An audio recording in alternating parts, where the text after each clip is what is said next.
అది మా పాతకాలపు కమ్మని ఇల్లు. తెల్లవారుజామునే అమ్మ కట్టెల పొయ్యి రాజేస్తుంటే ఆ మంటల వెచ్చదనం ఇల్లంతా నిండిపోయేది. పొయ్యిమీద అన్నం ఉడుకుతుంటే ఆ కమ్మని వాసన చూస్తూ మేమంతా అమ్మ చుట్టూ కూర్చునేవాళ్లం. నాన్న పొలంనుంచి వస్తూ మమ్మల్ని ఎత్తుకుని ఏరు దాటించడం మాకు పెద్ద సాహసంలా అనిపించేది. మధ్యాహ్నం పూట ఆ చెట్టు నీడన అందరం కలిసి భోజనం చేయడం, సాయంత్రం అవ్వగానే చెట్టుకు కట్టిన ఊయల ఊగుతూ కేరింతలు కొట్టడం అదొక అందమైన ప్రపంచం.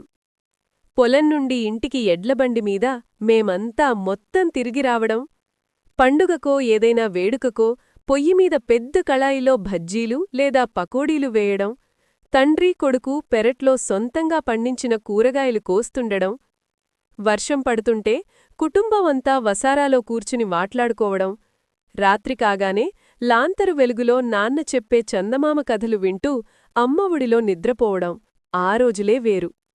ఎంతకాలం గడిచినా ఆ కట్టెల పొయ్యి వెచ్చదనం, ఆ పాత ఇంటి ఆత్మీయత మాత్రం ఎప్పటికీ మర్చిపోలేం. ఎంతకాలం గడిచినా, ఎన్ని నగరాలు తిరిగినా ఆ కట్టెల పొయ్యి వెచ్చదనం, ఆ పాత ఇంటి ఆత్మీయత మాత్రం ఎప్పటికీ మర్చిపోలేం. ఈ స్టోరీ నచ్చితే లైక్ చేయండి, షేర్ చేయండి, సబ్స్క్రైబ్ చేయండి. ఇలాంటి స్టోరీస్ కోసం కామెంట్ చేయండి. థాంక్యూ.